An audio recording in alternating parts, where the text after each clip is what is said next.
This was easily one of the best CDs released in 2023. We are going to talk about Sir Vanity's Midnight Sun in this episode, and it's going to be awesome. So let's kick off this episode of SEIYUU Lounge.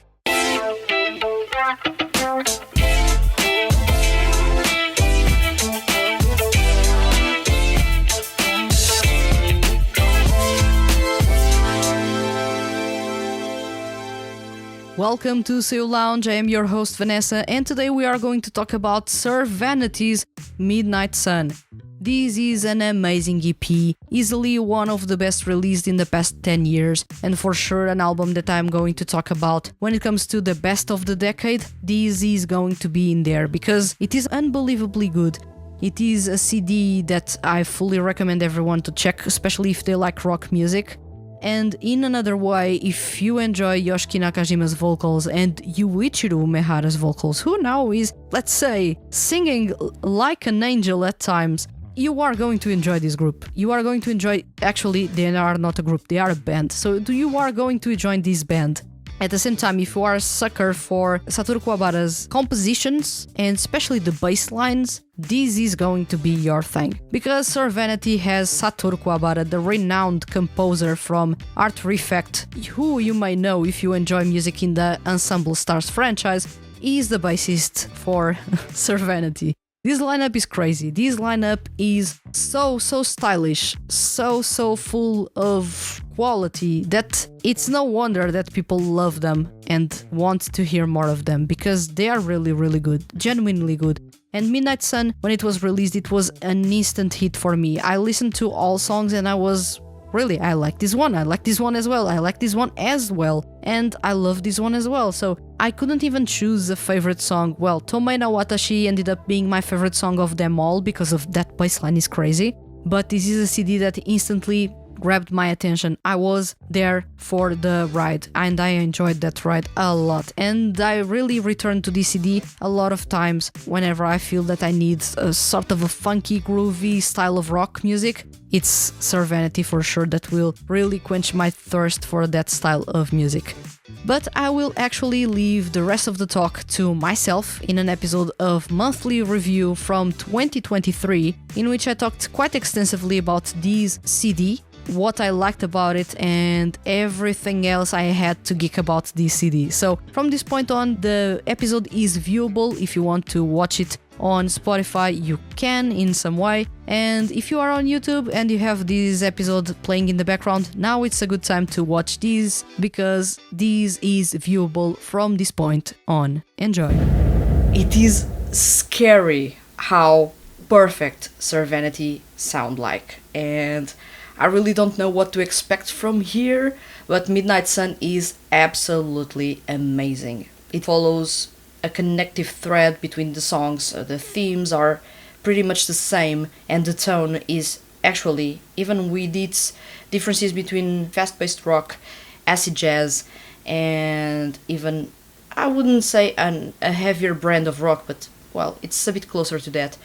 The band actually is cohesive in its sound and pretty much consistent in the way they present their music to the listener. I love, and I've said it countless times, the bass lines for Sir Vanity, and that's because Satoru Kuwabara is crazy when it comes to the bass line. Really crazy. You can hear that bass line from miles away. It is that punchy and that prominent within the composition. So in this mini album you have that and more. At the same time, we have for the very first time a song that would fit within the acid jazz category, and I need to check the name so that I do not say the wrong thing. It is Tomei no Watashi. This song is so groovy, and it feels like a fever dream in the 80s. It's so elegant, it's so stylish, it's so warm and laid back at the same time that I couldn't stop myself from listening to this song time and time again. So Tomei no Watashi was really a song that I repeated a whole lot. Another song that I really repeated a whole lot was Dawn, and that's because I love rock music, and that's a really solid rock tune in there. as well as Sakura Neko Densha. This song is unusual. Yuichiro Umehara wrote the lyrics to this one, and the lyrics that he wrote didn't really think about a song structure. You can tell by the way the lyrics were written that there wasn't a specific song structure thought out when he was writing those lyrics.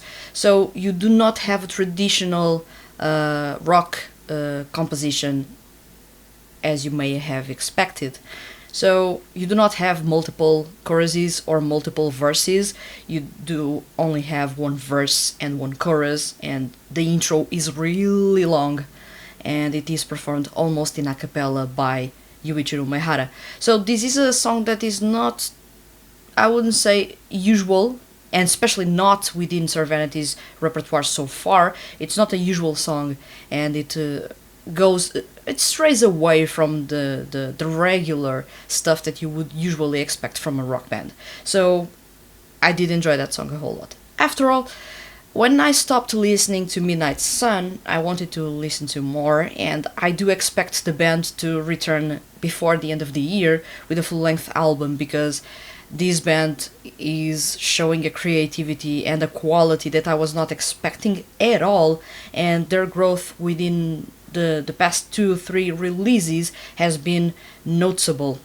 So the quality is there, and both on the vocals and on the instrumentals, but there were no doubts on the instrumentals because it is Satoru Kuwabara, one of the most renowned composers in Japan for 2D music. So I was not worried about that. I was worried about how the vocals would work and if their rock would end up sounding a bit too generic, which it isn't. So their rock music is varied, it is rich, it is fun to listen to, and it is hard when it needs to be, and it is fun when it needs to be, and groovy as well. So right now you also have the third dimension in their music, the grooviness, that was already there in the bass line, but now it is all over the place, with the vocals also joining in. I do particularly love the mixing in this CD. It is otherworldly because usually you have two vocals within a song. The mixer will decide to put both vocals in unison in the chorus, and they are front and center to you. So you can't really distinguish whose voice you are listening to or which of the vocals is doing what, especially if the vocals are really similar or within the same vocal range.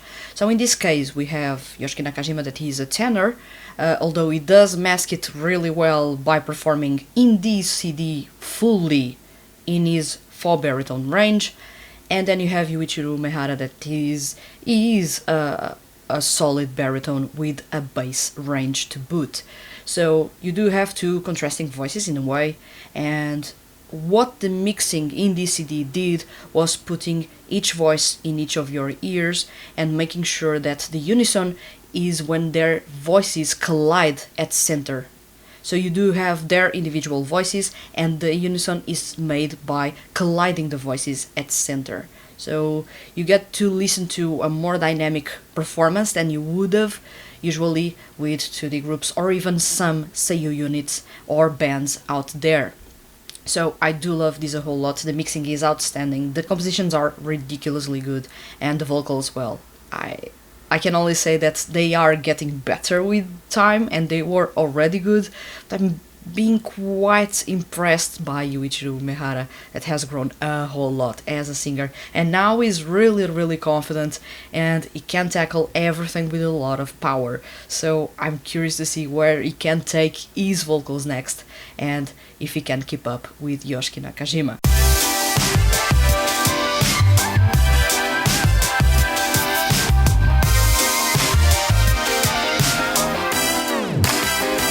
As you can tell, I'm a sucker for this CD, and that's because it has so much of, especially the best things coming from funk music, from jazz music, from punk rock, from hard rock. It has influences of almost any kind of genre that is within the rock spectrum, which is something that for me pleases me a whole lot.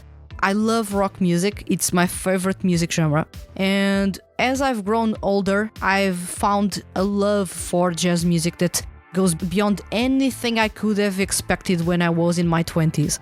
So right now I really love jazz music and rock music, and Sir Vanity in some way have found a good balance between both, bringing a bit of funk, a bit of elegance from jazz, and then adding a dash of rock music on top. It's so good. And I love the fact that Satoru Kuwabara is so crazy in the bass lines that they end up at times almost trying to steal the spotlight from the vocals, which is crazy. But I do enjoy those a whole lot, and those make the music so groovy. It makes it so bouncy and enjoyable. It really puts a smile on your face in most of the songs, and when he wants to crank that bass to a different level to make the songs really violent or aggressive or intense, he can also do that, and he does it really well. When it comes to the vocals, Yoshiki Nakajima and Yuichiro Umehara are amazing, so I have no complaints in here actually, and I feel that with each CD that the band releases, Yuichiro Umehara is sounding even better, and it's crazy how much he has grown as a singer, working alongside Yoshiki Nakajima. It has actually ended up being really good for him to work alongside Yoshiki Nakajima and actually learning how to sing, or how to sing better, how to tackle different notes, how to perform in a specific way, when actually Yoshiki Nakajima is considered one of the most interesting chameleons among male seiyuu, because he can sing in a really high range, he's a tenor, and he can sing in a really good fall baritone or even a bit of a bassy range, which is unheard of for many seiyuu out there. So he brings a lot of talent to this group, and he has helped a lot Yuichiro Umehara becoming a better singer, and you can really tell that he has become a better singer. You have Sakura Neko Densha, a song that is basically soloed for 1 minute and 15 seconds almost by Yuichiro Umehara, and is really singing it really well, with a lot of emotion and really with a lot of control. And that's impressive. A couple of years back, I was saying that he was not really a good singer, and right now he has actually grown so much that I can recognize that he is now singing really well, and he's really put in the effort to sing really well. And with Yoshiki Nakajima around him, they work so well that they cover for each other, they complement each other, and it's so pleasing to listen to a song by Sir Vanity that you really need to listen to their music to understand how pleasing it is. I enjoy their music a whole lot, as you can tell, and Sir Vanity's Midnight Sun is one of my favorite CDs released in 2023. It was going to be my album of the year, but Trignal happened, and Trignal really stole the thunder off of them, but still, I believe that this CD is almost on par in terms of quality, and it was going to be my album of the year of 2023, so you can already tell it's good. It's really good, genuinely good. So grab this CD if you can, or check it on Spotify or Apple Music or whatever streaming service you use. Listen to this CD because it's so short and goes by so fast, but it's so good that you need more times to listen to it. You need another and another and another, and you will be grooving to that start, and you will be really feeling those emotions midway through, and you will be finding a really pleasing ending to an EP that really is worth your time. So I can't compliment it enough. You really need to check it if you haven't. And I will recommend you, of course, to check the video that I have on the channel, on the YouTube channel, of my review of Tome na Watashi, and this was a review that I did for the Review Advent Calendar series last year. So this was a really fun CD or song to review for the series, and I was not expecting that to be recommended. And it's really worth for you to check me going into detail about that specific song. But for starters, go listen to the CD without any other opinions going on in there beyond what I just said in this episode. So that's all from me in this episode. Let me know, of course, if you like this CD, Sir Vanity's Midnight Sun, and if you do, which is your favorite song and why. Let me know in the comments on YouTube, and remember, leave your comments as complex or as simple as they may be, and you can be featured on upcoming episodes of SEIYUU Lounge. If you enjoyed this episode and don't want to miss the Handed Feeds HQ's weekly male SEIYUU and music-related content, hit the subscribe button. And if you are listening to this episode on a podcast listening platform, please consider following the podcast and leaving a review. Leaving a review is really simple and helps other people find this podcast and fall in love with male SEIYUU artists and 2D groups. I'll return next week with another episode of SEIYUU Lounge. Thank you for listening, and I'll see you guys around.